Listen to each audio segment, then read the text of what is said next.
Hey everyone, how you doing? Happy, what is today? I was gonna say happy Monday. It's not Monday. It's Tuesday. Is it Tuesday? Yeah, it's St. Patrick's Day. Oh, I didn't wear green. Sorry, well, there's green in my name. Sorry. Sorry. Okay, so hi guys, happy Tuesday. Join me. We're gonna be talking about do this, don't do that. Because now that we're all stuck home with the kids, and I don't like to say stuck home, but a lot of people say that because you know what? I think it's a blessing.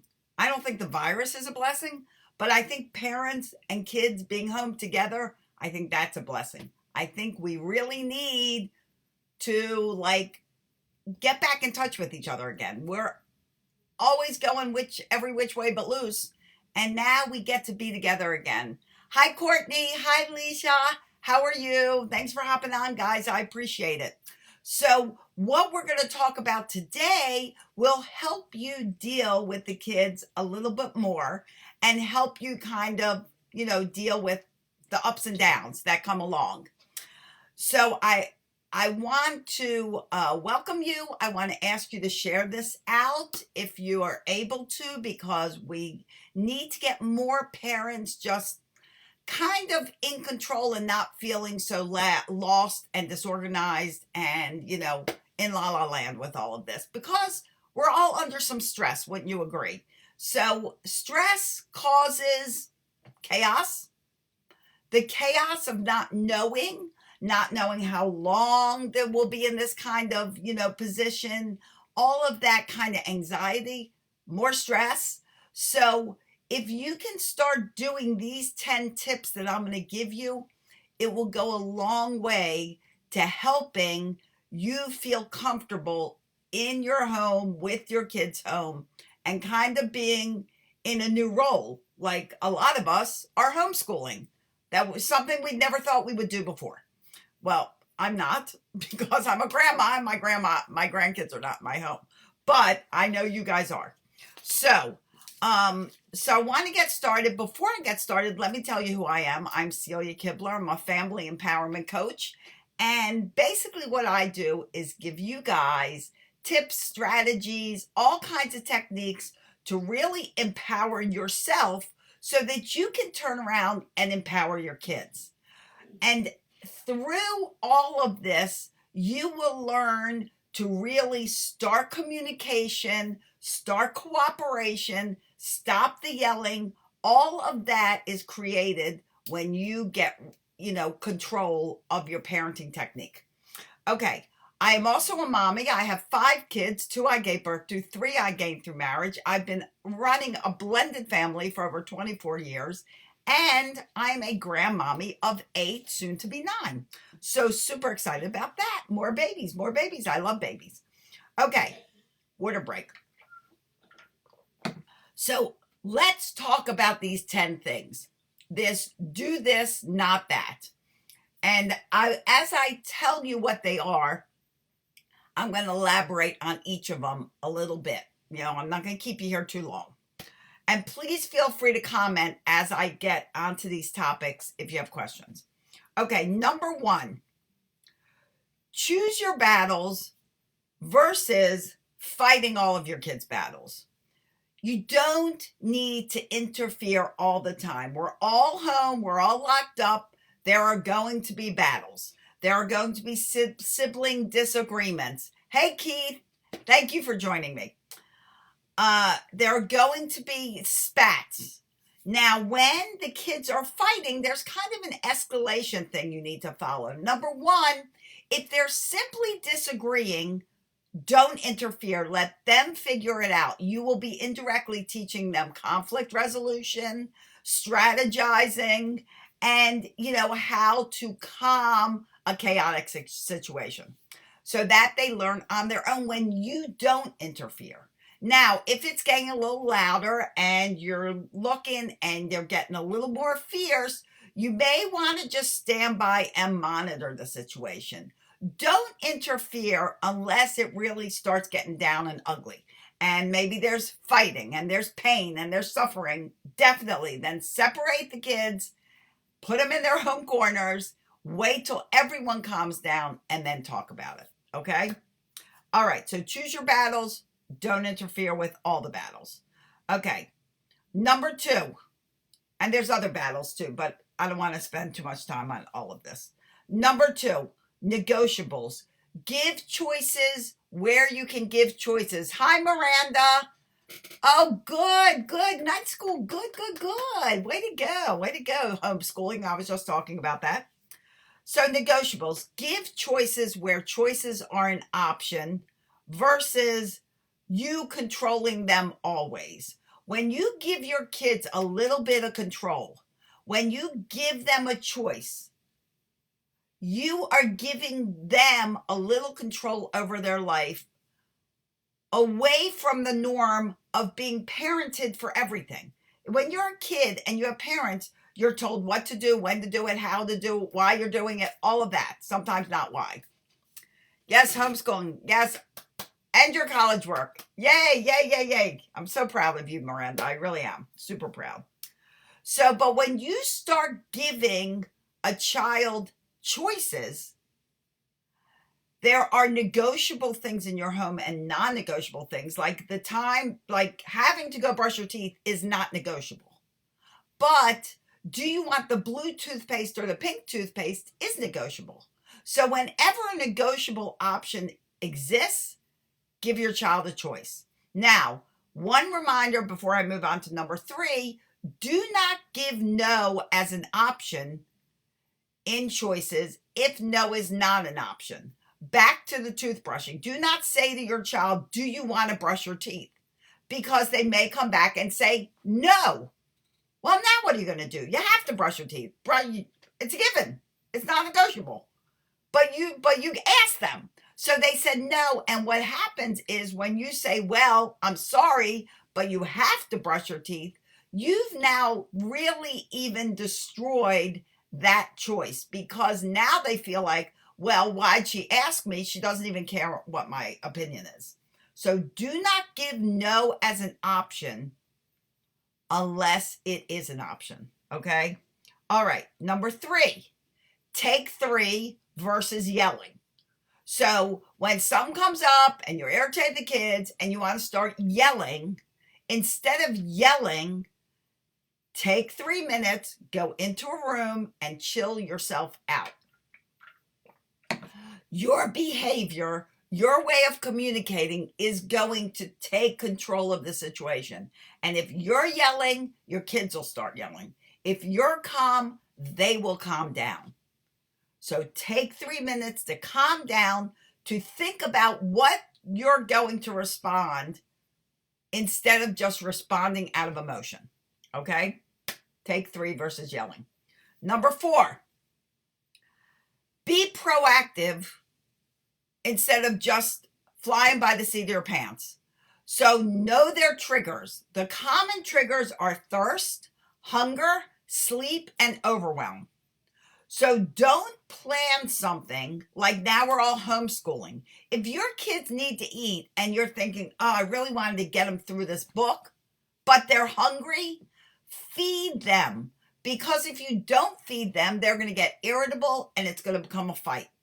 So if it is time to eat, eat. If you're reading a book and you think they're getting hungry, put out some snacks, something that will complement their meal, not just detract from it. So like, some fruit, some vegetables, maybe some whole grain crackers, whatever you got in the house. Whatever you got in the house.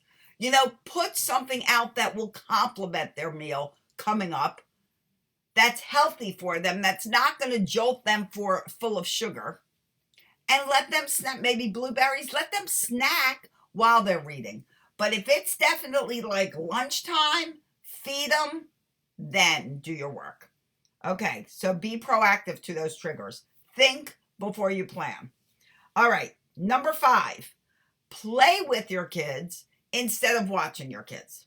So very often, parents are sitting on the couch with this thing, and their kids are playing, and you're like sitting there playing video games, or you're on Facebook, or whatever it is you're on. I don't even know. I'm glad you're on Facebook now. I appreciate that. Whatever it is you're doing, your kids are playing and you're in your own world. You guys are together a lot. And this will matter even when we're out of this situation and we're back to normal, which we will be. Play with your kids. Spend that time with them. Connect with them. Let them teach you what they're doing. If they're playing a video game, walk in their room and say, hey, what are you playing? Can you teach me? Take an interest in their world. Keith Jowers, who is on from Dads for Life, amazing parenting mentor. He doesn't just coach dads. In fact, I believe he coaches a lot of moms. He just did his live broadcast before mine, and he talked about taking an interest in your kids. Do things, notice what they're interested in, and do things that they're interested in, not just you. I'm telling you, when you do stuff like that, they learn to trust you.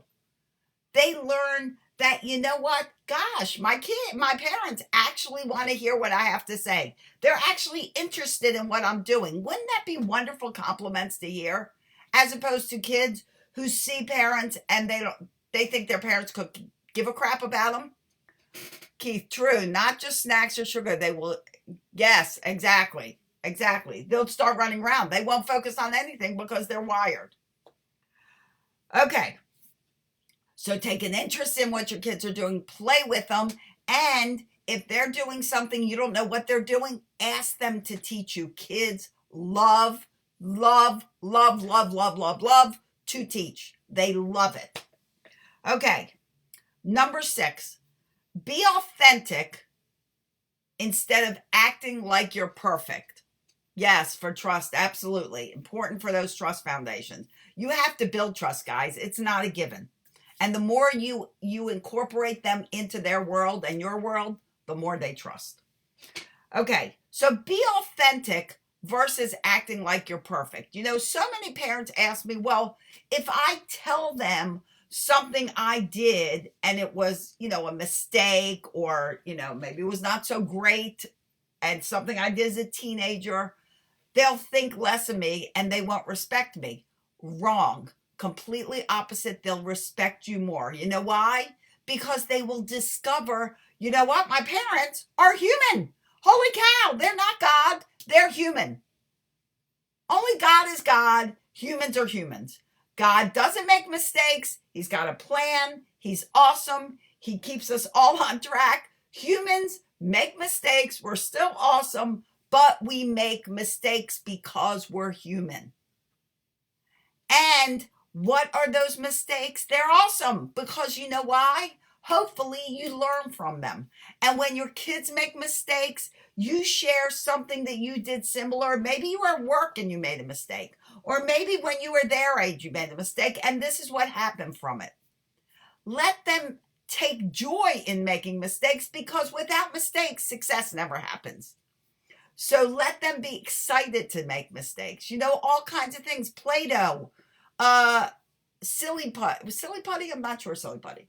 Play-Doh, the light bulb, something else that I can't, Post-it notes, all mistakes. They all started by making mistakes. And now look at them. Who can't live without light bulbs or Play-Doh or Post-it notes? All 3 amazing inventions, all from mistakes. Okay. 7, smile, use your manners, and stop talking grumpy. Stop being miserable. Give your kids an atmosphere of positivity. Stop being negative. Stop being a grouch. Yes, we're in a struggling time right now, but there are so many great things that can come out of this.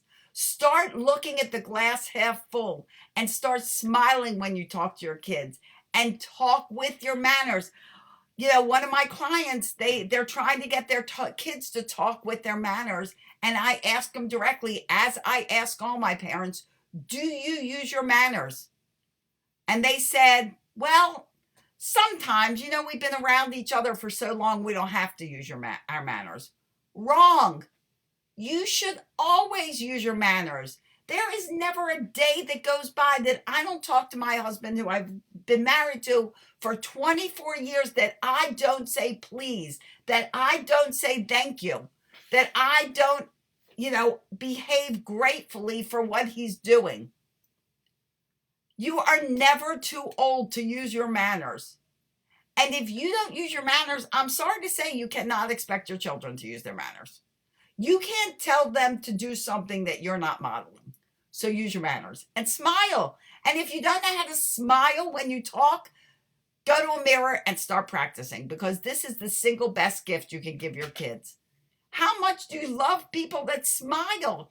In the workplace, I bet you can think of all the people that smile and make you happy, and all the people that are grumpy and miserable and you want nowhere near you. Okay, so smile and manners versus being a grump. Okay, number 8, celebrate their work, not their result. So when they're working at home and you're now this teacher, celebrate the hard work they're putting into whatever they're doing. Don't worry about the outcome. Don't worry about the grade. Don't worry about it being perfect. Don't worry about whatever they're doing. You worry about how well they're doing their work. And with Keith on Dads for Life, on his live, we just talked about creating a workspace for your children, which I didn't put down, but I'm going to add in on this live too. Create a workspace with your child. Let them help you. Let them get their supplies. Let them fix up whatever the workspace, wherever the desk or whatever is, even if it's your kitchen table, let them have a section so that they can work neatly and be organized, and they can be proud of their work that they're doing, just like you are proud of the hard work they're doing. The outcome, the result, that really doesn't matter, because if you're working hard and you go through life believing that I have to do my best on everything, the result is secondary. It will always be great because you did your best. Okay, almost done, guys. I know I'm running a little long here. Number 9, focus on what they do right, not what they do wrong. And this is really important while we're all kind of stuck in the house. There I go, saying stuck again. We're not stuck. While we're all blessed to be in this house together, start focusing on all the good your kids do. Let me tell you, they do a whole lot more good than they do bad. But while everything's going smoothly and calmly and everybody's doing great, we tend to just go about our day. We don't take notice, and we don't tell our kids we took notice. But as soon as something goes wrong, we're in their face. And you know what that tells your children? That tells your children that, you know what, I do all these things right, and the only thing my mother ever notices is when I do wrong. So start taking notice of all the good things they do. Don't just let it continue your day. Take notice and let your kids know that you noticed. So that will change the atmosphere in your home, a direct 360. Take notice of all the good. Okay, and last but not least, be their coach, be their teacher, be their guide. Don't do it for them. Okay? So if your child is learning how to get dressed and you're like, oh, I don't have time for this. Let me just do it. No. If you don't have time, give them more time. Wake up earlier. Let them try to get dressed. If your kids are learning how to wash their hands and you're like, oh, let me just wash your hands. I'll get it. I can do it better. No. Let them try. They need to learn to up their skills. If they are always having things done for them, they will never get skilled or independent or confident to do it themselves. So don't do it for them. Teach them, guide them, coach them, give them examples to do stuff, whether it's their schoolwork or it's getting dressed, whatever it is, but give them the opportunity to do it themselves. Okay, guys, so that's your 10 do this, don't do that. I hope this helped you guys. I hope this helps you get through the days in a much more positive, happy way so that you're all getting along. There's not a lot of yelling. There's not a lot of conflict because you're starting to do everything right. Focus on the positive, guys. There'll be a whole lot less negative. Okay. If you have any questions, please reach out to me. That's what I'm here for. During this crisis, everybody gets a free 1-hour phone call with me. If you want to talk about anything, you want some help with your kids, whatever it is, private message me on Facebook. If you're in our Pumped Up Parenting group on Facebook, send me a message there. Or you can send, opposite land. Send me an email. Where's my email? Right there. Send me an email. Whatever way you need to reach out to me, reach out. And I'll be there to help you set up a time to chat. Okay? Thank you, Keith. Thank you. So glad you were on with me. You have great tips, too. We're a great team, Keith and I. So anyway, Keith, Dads for Life. I'm Pumped Up Parenting. So here's to wishing you guys days filled with peace, love, tons of laughter. It really is the best medicine. Stay healthy. Enjoy your time with your kids. You will wind up with such treasured moments and lots of really great memories to come. Make it awesome, guys. I'll see you here around the web and in Pumped Up Parenting. Bye, everyone.